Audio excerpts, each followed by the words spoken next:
Before we start today's episode, I want to thank our sponsor, Kindle, and indeed the Kindle Institute, where you can find articles on AI, the future of work, the future of payments, and so much more. You can find Kindle at www.kindle.com/institute. To a man with a hammer, everything looks like a nail. That's a quote often attributed to Mark Twain, and it captures why incumbents so often misread the impact of new technology. Take Adobe, for example. It is rightly lauded as a great innovator, even a pioneer for moving to the cloud well before most others did. Yet, while it changed its business model, it didn't reshuffle its mindset. It carried over the architecture from the desktop era to the cloud. By contrast, a more mentally nimble startup with no mental baggage, Figma, reimagined design itself. It shifted the unit of work from the file to the element, reshaping collaboration, coordination, and ultimately the structure of the entire industry. This is the bigger lesson. Incumbents often mistake adoption for adaptation. And in the age of AI, bolting new technology onto old architectures won't be enough. The winners will be those who rebuild or reshuffle their mindset around what AI makes possible. Our guest today has spent his career unpacking these shifts. He is the best-selling author of Platform Revolution. I have it here beside me, a book that I've had a long time on my shelf. He's been on my list for a long time. Also, he's written Platform Scale, and most recently, his book Reshuffle, Who Wins When AI Restacks the Knowledge Economy. Sangeet Paul Choudary, welcome to the show. Thank you, Aidan. Absolute pleasure to be here. We're going to talk particularly about that amazing case of Figma, and particularly Figma versus Adobe, which I find so fascinating. That Adobe, I've written about them, you've written about them, they were great innovators, and they were innovators in adopting a new technology, but as we see so often, they fail to then to make the shift to the new technology when a new one or a reshuffling of the landscape comes in. But before we introduce the players, Figma and Adobe in particular, let's start with the framing of the challenge that I hope I set up in the introduction, that startups or new entrants beat incumbents not because of a new technology or even speed, but it's this mindset, it's their adaptation rather than a adoption that they failed with so often. That's absolutely right. When we move to a new technology, when a new technology comes in, there are fundamentally new architectural properties of the new technology. So the way desktop software used to work is very different from the way cloud-hosted software works. And the way traditional software works is very different from the way an AI-first solution would work. And we use these terms, cloud-first, AI-first, very, very loosely. But behind this, there is a fundamental change in the nature of the solution architecture that you can create. A very simple example, if I take the shift from desktop to cloud, was that you could see the shift as purely a shift in channel. You could see the shift as purely a shift in how you deliver your solution or how you monetize your solution. Instead of selling one-time licenses, you go to subscription. Now, that's very much adopting the cloud, but not really re-architecting your business around what the cloud makes possible. And I think that's one of the key issues that we see when we look at how Adobe moved to the cloud and how Figma moved to the cloud. Figma re-architected its business around the architectural properties of the cloud. So I'll pause there. I'm happy to go deeper into that, but it's really understanding that the new technology offers you fundamentally new ways to re-architect the logic of how a certain industry works. We've seen that with the cloud, we're seeing that with AI, and that's really the opportunity whenever technology shifts happen. One of the places I saw this firsthand, Sanjeet, was in digital, when media companies moved from analog to digital and they tried to cram or force the old way onto the new architecture, and again failed spectacularly and failing to adopt that mindset. Before we started, I wanted to help people see their business or indeed their career through the lens of this case study. And in Reshuffle, you explained the transformation effects of technology and how they play out across the entire system of work. And I was going to share a figure from the book and indeed from your Substack that I'll also put in the show notes, which we'll cover in depth in due course, like I said. But I wanted to share this because people will see how this will affect them. And in the book and in your Substack, you share how a legal firm's system of work has to change because of the effect of new technology. So it'd be ideal for people who watch us to have a look at this on YouTube. If you're listening, I'll share this in the show notes because you have to really see this to take you through it. But let's have a bit of empathy, Sanjeet, for those people who are just listening to us as well. I'll share this on the screen now. So the idea of this framework is that when we think about a new technology, we very often think about its effect only at the level of individual tasks. But actually, the effects of the technology play out at the level of tasks, which sit inside workflows. And so workflows get reoriented. Workflows sit inside organizations. So organizational systems, how we organize has to change in response. And finally, all of this actually gets shaped by the fact that organizations compete within a certain logic. And if the technology changes that logic, organizations have to change not because the tasks are changing, but because the fundamental logic of competition itself is changing. So take a simple example of a legal firm today with AI coming in. One of the key things that we see with AI coming in is that what used to be scarce traditionally, the access to skills, the ability to apply knowledge work to solve specific problems, a lot of that application-oriented, synthesized knowledge is now available in a more commoditized fashion through AI models. So you don't need to invest all of those resources in skilling and training and hiring people. You can access that with a set of well-crafted prompts, if you will. I don't want to dumb it down too much, but the point is that what used to be scarce in the past is now available without the associated scarcity. So what that essentially means is that the logic of competition changes because competition is structured around what is scarce. And so you need to look for how the system changes when this logic of competition changes. Does work move away from services companies to in-house? Does it lead to the creation of fundamentally new, more entrepreneurial companies that subsidize what traditionally lawyers used to charge for and monetize somewhere else? So you need to think about how the logic of competition is changing across the board. And in response to that, think about what that means for your organization. What kinds of skills, what kinds of capabilities are still needed to compete in this new landscape.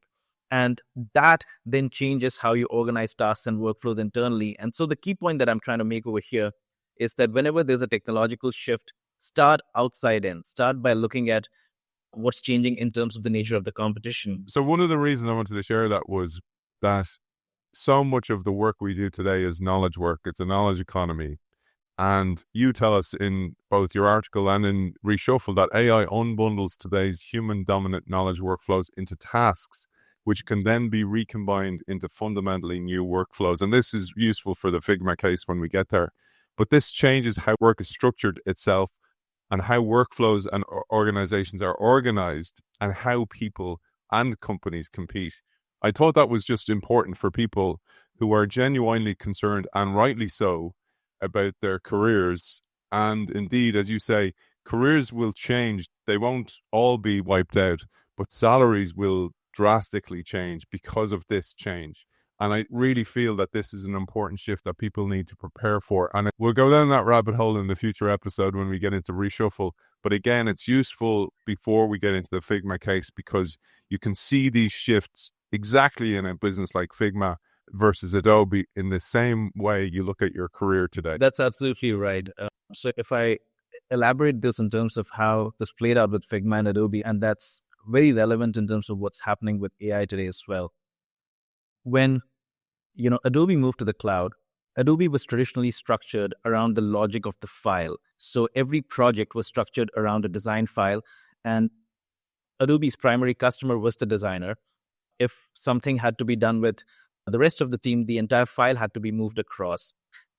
What Adobe did when it moved to the cloud was it changed the delivery mechanism. It made it easy to move the file around.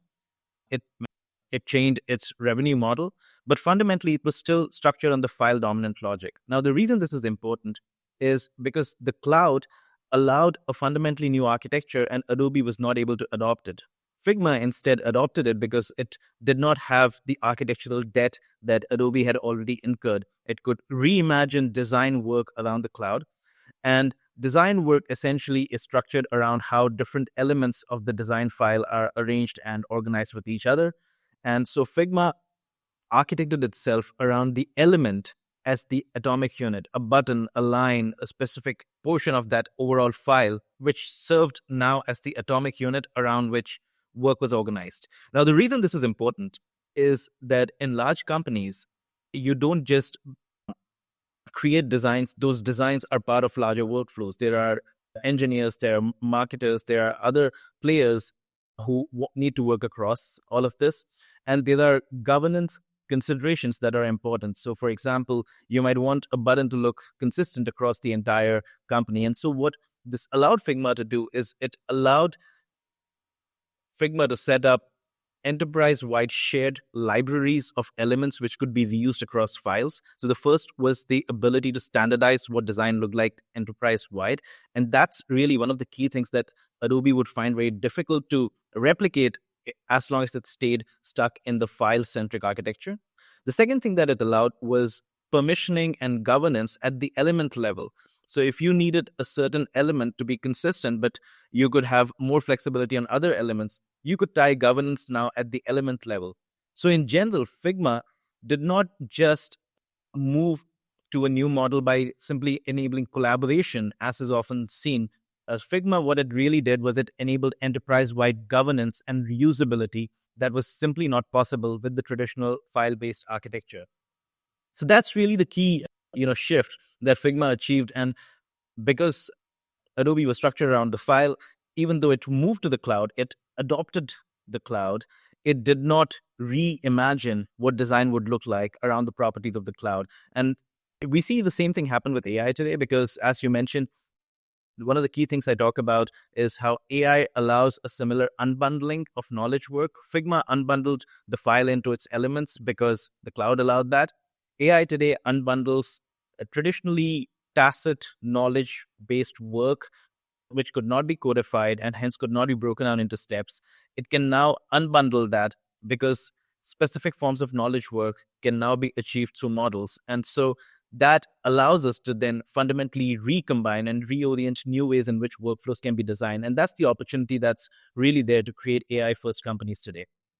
I just wanted to draw an analogy that you make also in the article, which is the shift in, for example, an album. When we used to have to buy an album, a physical album, and this is very analogous to the Adobe shift, that existed in the cloud. I could buy just, for example, a song from that album, which for some people, they believe the whole album is important. But for a lot of people, they just listened to one or two songs from the album and maybe bought the album because they had to and didn't listen to the rest of it. And that explosion or that unbundling of the album as the entire file down to the song, and I could purchase that song, drove down the price in a huge way. But it changed the ecosystem and then gave way to things like Napster, for example, first, but then iTunes and Spotify, etc. Let's just draw that analogy because I think that's really helpful for people who are not. I use Figma, I understand Figma, but many people won't understand that in a way. When you use something like Adobe, even in the cloud, you had to have certain software to do so. You had to understand how files worked. You had to use Photoshop, for example, which was a big, massive file, which meant your computer had to be able to handle that as well. So there was a whole ecosystem shift here that's quite important. And once you get this, you'll understand why this shift was so dramatic. There's a whole range of factors that prevent the incumbent from moving over to the new ecosystem architecture. And it's not because the incumbent is slow or is risk averse. All of those might be issues, but even if the incumbent does not have those cultural challenges, it's just architecturally prohibitive for the incumbent to move in this direction. So some of the points that you mentioned, which I talk about in the article, the fact that this whole file-based architecture was what Adobe was centered around, it assumed significant computing resources, and that worked very well when you worked on a desktop model. But what it prevented you from doing was having multiple players across the workflow all be able to work on the same file, because all of them would need to have similar computing resources to load those files. The files, the interface itself was very much structured for design, that is for execution, rather than for collaboration and for co-authoring, co-execution. And so moving that was another challenge. To some extent, Adobe sorted the interface piece of it, but that's again something we see that you could, make a similar interface, but if the underlying architecture is fundamentally different, you can't achieve what's possible with the new architecture. There were other less obvious issues in the sense that when Adobe opens up its APIs and allows other partners to integrate with the file, it can do that at the level of a file. So you can move files around, you can change permissions, you can make edits all at the level of a file. Figma can open up APIs at the level of an element. So you can have an external tool make specific changes to a specific element or make specific changes to the governance of an element in the shared library, all of which is not possible with the Adobe-based architecture. So there are, as you mentioned, many different shifts because of which you simply cannot port your old ecosystem onto a new ecosystem. You may actually have the same partners. Adobe and Figma might have the same partners, but the way those partners work with you is fundamentally different because of this difference in architecture. One of the key shifts was the shift in the organization itself. And I felt this was so important for people who work in innovation. A lot of the listeners of this show, Sanjeet, work in innovation. They're innovation workers, but their budgets lie with them rather than at a governance level. And that's a really key term. And you write in the article, in execution-led tools, software is paid for by the teams doing the work, designers, engineers, and marketers, for example, for Figma, because the tools help them complete specific tasks faster. But in governance-led systems, value comes from managing consistency, control, and coordination across the organization.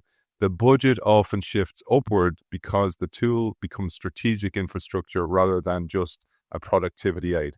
That is such a key point. And oftentimes the success and actually death of a project can lie there as well, because now it's front screen. They can see actually how much is being spent as well. So it can have positives and negatives.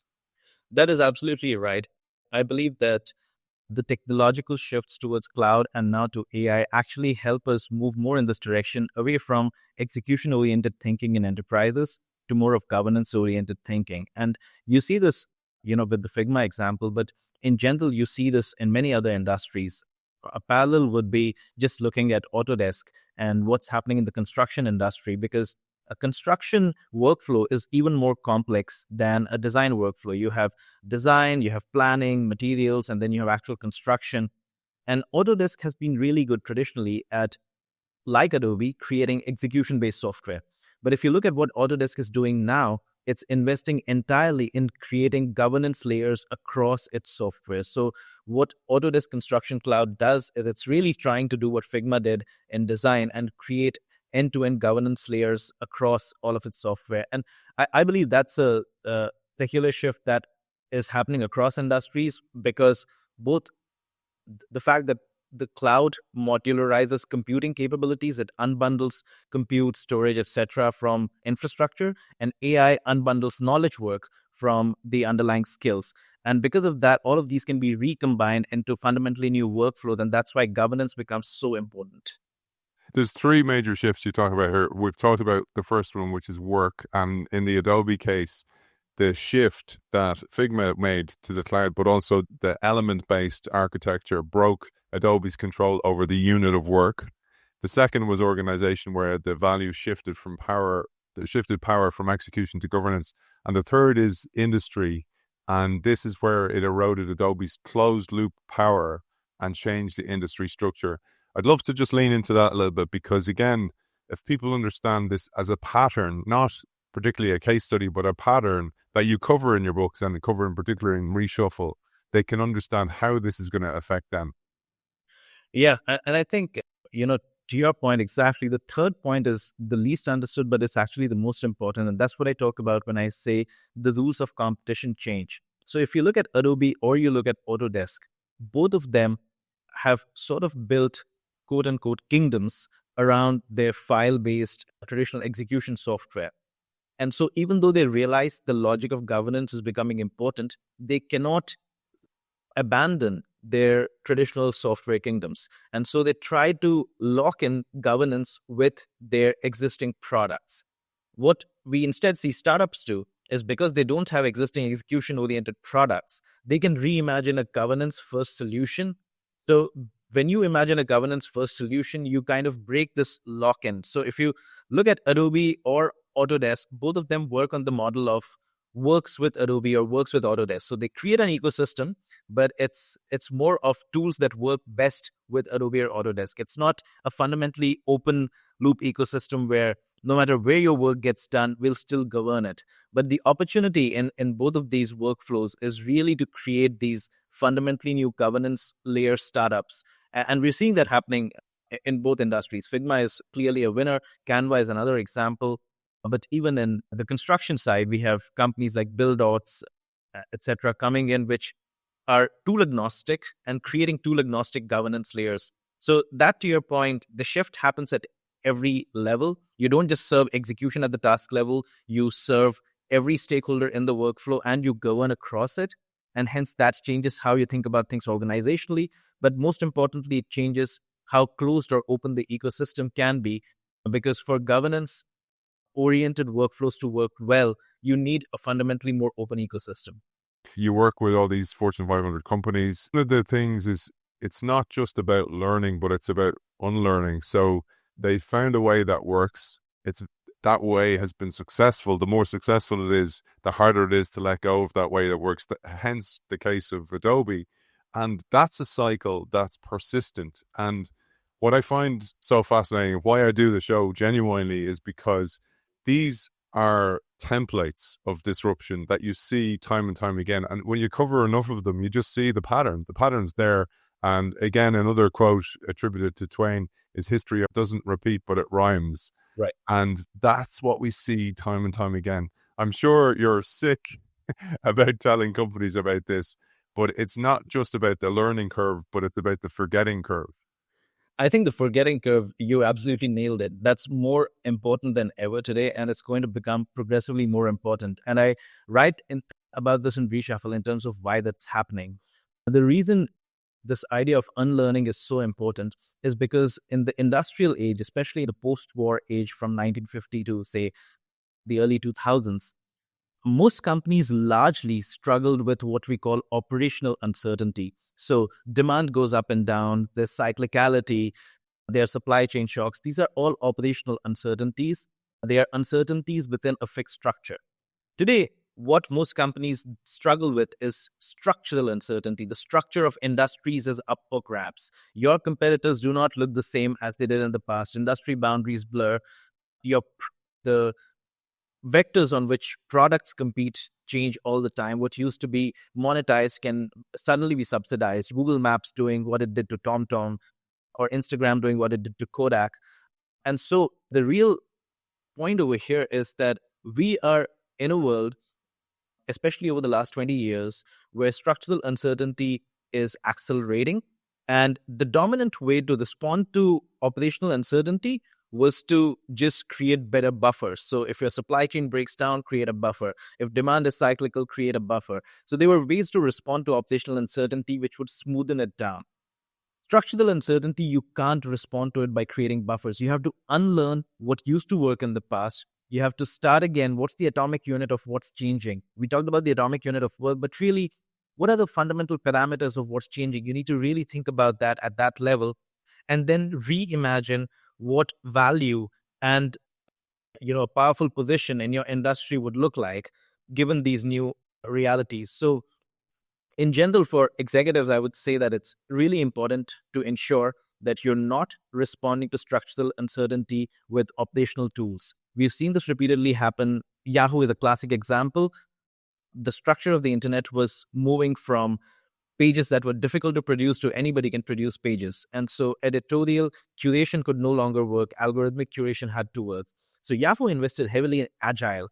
It pioneered Scrum in many ways. And so a lot of operational tools that create operational agility were there at Yahoo, but they were confronted with structural uncertainty. So you can't address structural uncertainty with operational tools. You have to unlearn, you have to figure out what's fundamentally changing, and then you have to really reimagine what your business looks like with that new reality. On a business level, so I'm a leader of an organization, or maybe I'm somebody who has been tasked with changing the future of the organization.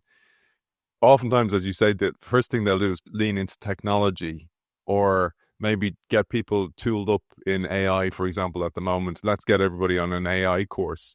One of the things I get from understanding your work, and indeed reading the books that I do, is it starts first with a mental shift, a mental agility shift in the organization, and a willingness to learn. And I think that I'd love you to share your thoughts on that. People get stuck because they're experts, and that expertise trap leads them down the path that we've seen, for example, here with Adobe versus Figma.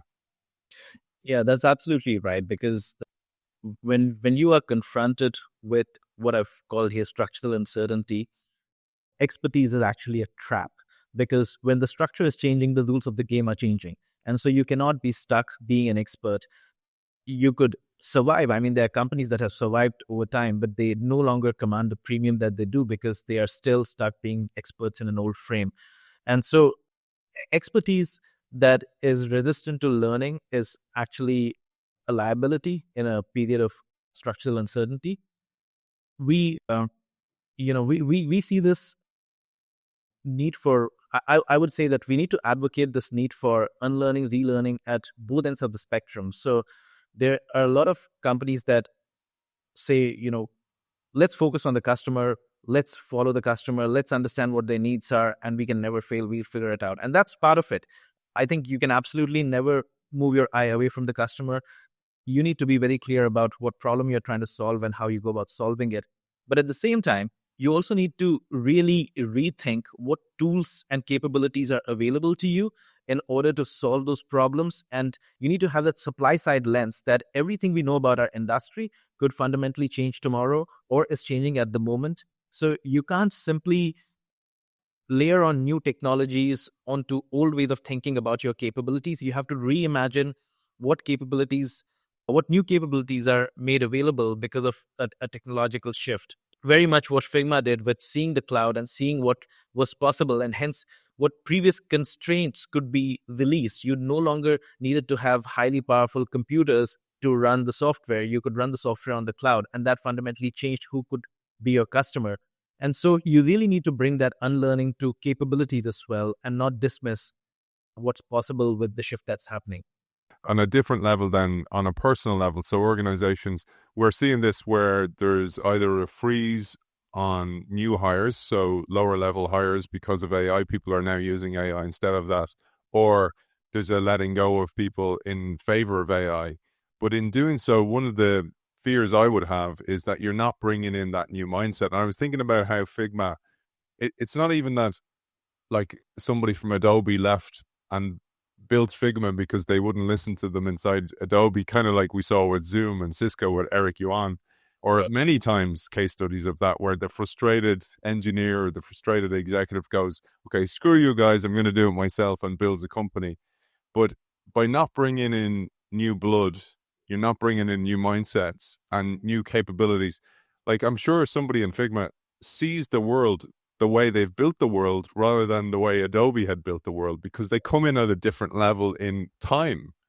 And in doing so, and then not hiring those new blood or those new capabilities or those new mindsets, you don't inject a new DNA into an organization.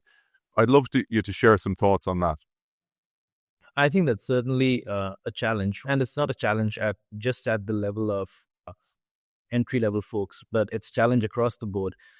When we are in an environment where your ability to solve customer problems are no longer limited to your traditional capabilities, you could be getting capabilities from other industries. Today, insurers need to be really good at understanding AI. And if you think about traditional insurance, they may not have really had access to those capabilities. And similarly, if you're building a car today, you are no longer building it on the traditional gas-based model. You need to understand self-driving, you need to understand electrification, you need to understand connected vehicles. And so this convergence makes it all the more important that you constantly look for fresh blood who is not stuck within the assumptions of your traditional industrial ways of working. It requires that you think about even internally structuring your teams so that teams are not specialist teams as much as they are working on subsystems where multiple specializations work together, have their ideas bounced off, and get to learn from each other and innovate at the intersection of those capabilities. And so a lot of innovation potential really lies not in eking out more from what already you do well, but in really bringing the intersection of vastly different capabilities together and the skills behind it to create something fundamentally new. And so I absolutely agree with the point that you need to strategically think about what you do about your talent. It's not AI replacing talent. You need to think about AI to replace your competitiveness. You need to reimagine your competitiveness. And then, given the new logic of competition, think about what's the right talent and the right capabilities. As long as you keep thinking about AI versus talent, you're sort of, shuffling deck chairs on the Titanic. And on an individual level, then finally, so I hinted to this inside some of the descriptions, is that AI won't necessarily get rid of your career, but it will affect your salary. That was one of the points that you make. And actually, it's one, I think you wrote this in one of your Substacks as well. And I'll link to your Substack. I'll link to these individuals' articles as well as the books as well, Sanjeet. But I'd love you to share on a high level what you mean by that and how we can prepare for that shift. Yeah, absolutely. And this is a very central thesis of my book, Reshuffle, that today we think about AI in terms of automation and augmentation. We think of AI as taking our job or making us better at our job. And exactly your point, AI won't take your job, but someone using AI will, is sort of couched in that same logic. But what all of this assumes is that there are only two ways that the effect of AI will play out, and that your job will largely remain the same. You either continue to do it, or somebody else who learns the tools better starts doing it.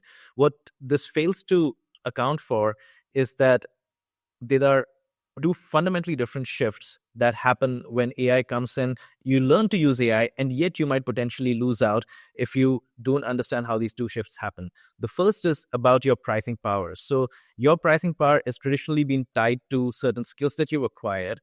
If those skills get automated and replaced by machines, that's a different issue. We understand the problem with that and we see that as a threat. But even if you start using AI and you get better at doing what you do, what ends up happening is you'll see a flattening of skills across the industry, because people with lesser skills will now be able to perform more now that they are complemented by AI. And there are tons of research studies that have proven this out with every generation of technology, but especially with AI, that there's a flattening of skills. And what that then does is that it increases the supply base of potential competitors to your job who would bring the same skills.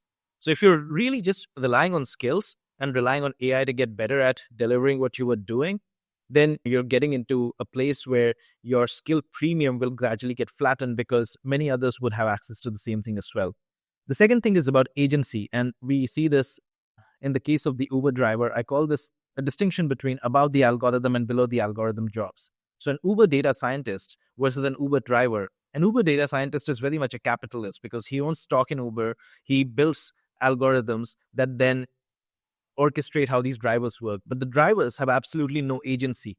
They can't choose, the nature of the ride. They can't choose the pricing of it.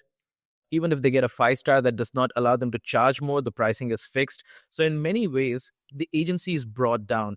And today we see this with Uber and delivery workers. Tomorrow we may see this with other things, nursing staff, caregivers. We're seeing algorithmic scoring and coordination happening increasingly in work. So these are the two effects that the more you rely on technology, the more you could open yourself to being commoditized. The more you get commoditized, as Uber drivers did when they started using Google Maps, anybody could navigate the city now. The more you get commoditized, the more algorithms can start managing your career trajectory and your outcomes. And so you need to think about value and agency, which brings us to the question, which is your main question. How do you think about your job in this scenario? So you really need to, again, as I said, don't just focus on your job as it is today and the tasks within it. Those jobs make sense in today's system. If the system changes, if the nature of competition changes, and hence if organizations shift how they want to structure skills and capabilities, you'll have to think about what are the scarce skills and capabilities in this new system. And then think about setting up or rebundling your job around that. So just like your point about albums, when albums got unbundled into individual music files, you had Napster, but then you eventually had Spotify, where they were rebundled into playlists. And the rebundling was about the new system, because in the new system, attention was scarce. And so it was really a consumer centric rebundling rather than a producer centric or artist centric or label centric bundling that used to be in the past.